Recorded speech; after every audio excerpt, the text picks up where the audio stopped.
Selamat pagi, Bu. Selamat pagi, Mbak Iva. Ya, perkenalkan, nama saya Iva Purnima. Saya dari Universitas Pelita Bangsa ingin mewawancarai tentang pembelajaran bahasa Inggris di kelas 4. Pertanyaan yang pertama, bagaimana Ibu menjalankan metode pembelajaran di kelas?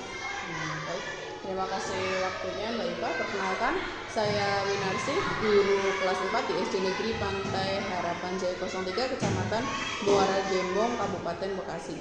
Mengenai pertanyaan pertama ya dari Mbak Iva tadi mengenai metode pembelajaran yang saya terapkan di kelas saya selama ini, saya kebetulan lebih sering menggunakan problem based learning, yaitu memilih proyek yang diminati oleh siswa di kelas saya. Karena kebetulan kelas 4 ini mereka pertama kali mendapatkan pelajaran bahasa Inggris kurikulum merdeka ya. Jadi mereka sama sekali belum punya basic bahasa Inggris yang kuat sejak kelas 1. Jadi saya sengaja memilih model PBL karena nantinya diharapkan nantinya siswa akan belajar sambil mengerjakan proyek sehingga memungkinkan siswa tersebut akan memiliki pengembangan keterampilan, menambah kosakata, menambah wawasan juga, dan menambah keterampilan praktis serta mereka dapat memecahkan masalah sehari-hari. Begitu.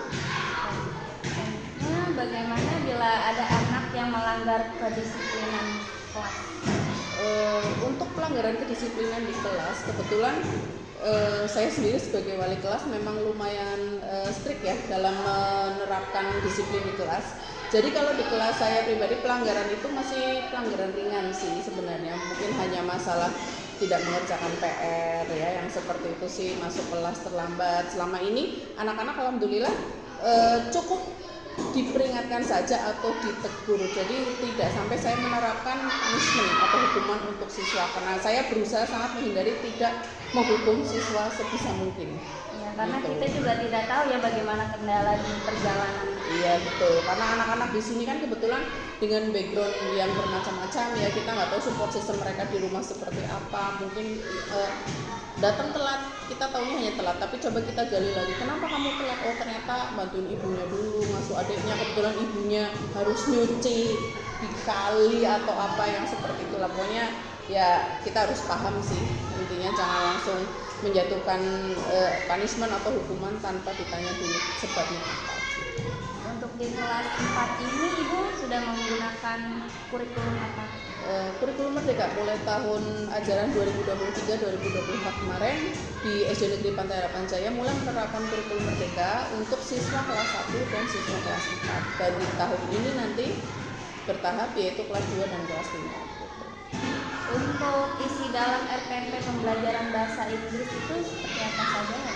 Kalau isi RPP sebenarnya standar, nggak terlalu signifikan dengan yang kurikulum sebelumnya ya. Ada momot identitas, kompetensi awal, kemudian yang jelas ada profil pelajar Pancasila, setelah itu ada sarpras yang digunakan saat pembelajaran dengan target peserta didik, dan nanti kita menggunakan model pembelajaran apa. Nah di dalamnya nanti di dalam komponen intinya itu saat kegiatan pembelajaran kita harus jelas mencantumkan ada tujuan pembelajaran, tujuannya ingin apa sih yang ingin dicapai, kemudian kita juga pasti ada pertanyaan pemantik yang terkait dengan materi yang akan disampaikan pada hari itu, kemudian ada kegiatan pembelajarannya mulai dari persepsi dan lain-lain. Setelah itu nanti ada refleksi pembelajaran setelah selesai, kemudian ada asesmen untuk penilaian nanti dari siswa, dan yang terakhir jika ada siswa yang belum tuntas mungkin kita bisa mengadakan remedial untuk anak-anak yang nilainya kurang, atau untuk anak-anak yang nilainya sudah mencukupi kita adakan pengayaan. Jadi mereka akan dapat materi yang lebih tinggi lagi nanti atau advance material. Ya berarti di dalam sebuah RPP itu sudah tercantum bagaimana cara mengajar pembelajaran ini. Betul, sudah tercantum semua di dalamnya. Tinggal nanti sebenarnya guru menyesuaikan juga sih, nanti dilihat keadaan siswanya seperti apa begitu. Oke baik, saya hanya ingin menanyakan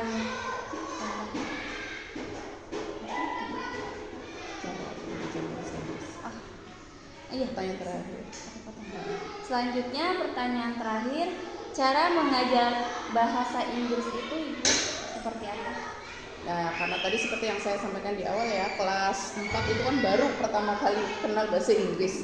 Mereka masih ibarat dalam tanda kutip masih miskin ya kosakata ya. Jadi saya berusaha Yang jelas yang pertama itu saya menyiapkan bahan ajar. Hari ini saya mau mengajar materi apa, kemudian saya berusaha membuat belajar bahasa Inggris itu menyenangkan ya. Misalkan lewat lagu kan kita banyak banget, kita bisa lihat di YouTube, di TikTok itu banyak banget ya yang memancing rasa ingin tahu anak menggunakan kosakata bahasa Inggris. Kemudian bisa juga melalui gambar, anak itu kan pasti tertarik dengan objek yang seperti itu ya. Ini gambar, misalkan hari ini kita akan mengenal isi kelas. Nah, nanti saya printkan, ini ada gambar meja, ada kursi, ada buku, ada mungkin pajangan-pajangan di kelas, itu semua nanti seperti flashcard yang nanti belajar disebutkan ini artinya apa dalam bahasa Inggris seperti itu.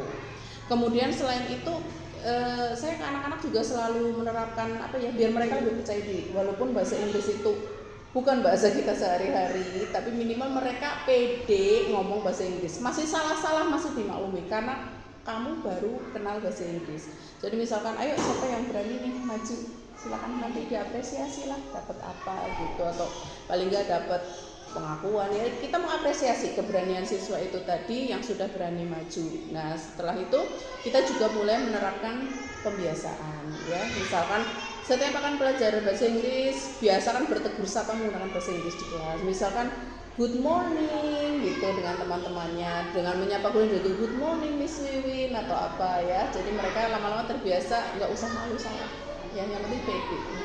Gitu. Jadi dengan adanya ice breaking itu memudahkan anak-anak untuk mengingat juga ya. Iya betul. Jadi mereka juga nggak tegang ya belajar bahasa Inggris ya. Dan biasanya saya juga nggak terpatok dengan grammar ya, karena mereka masih awal-awal seperti itu. Juga dengan teman-temannya, dengan menyapa good morning Miss Wiwin atau apa ya. Jadi mereka lama-lama terbiasa, nggak usah malu salah. Yang penting pede. Jadi dengan adanya ice breaking itu memudahkan anak-anak untuk mengingat juga ya. Iya betul. Jadi mereka juga nggak tegang ya belajar bahasa Inggris ya. Dan biasanya saya juga nggak terpatok dengan grammar ya, karena mereka masih awal-awal seperti itu. Jadi malah saya lebih suka, ayo kamu ceritakan sehari-hari kamu kegiatan ngapain aja nih, dari mulai bangun tidur sampai kamu mau tidur lagi, kamu kegiatannya apa, tapi ceritakan dalam bahasa Inggris. Mereka salah-salah grammarnya nggak apa-apa. Ibu mengadakan permainan-permainan seperti permainan jigsaw kayak gitu ya. Terkadang kita juga kadang lihat sama jamnya ya, karena kalau misalnya nggak mencukupi ya akhirnya gamenya skip, paling cuma hanya ice breaking yang ringan saja. Baik, terima kasih atas waktunya. Terima kasih telah menjawab pertanyaan saya.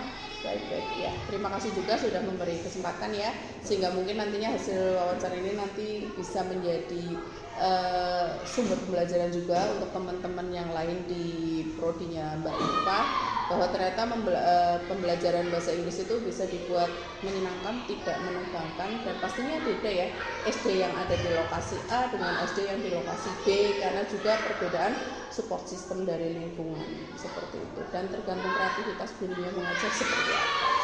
Baik, terima kasih Ibu atas waktunya.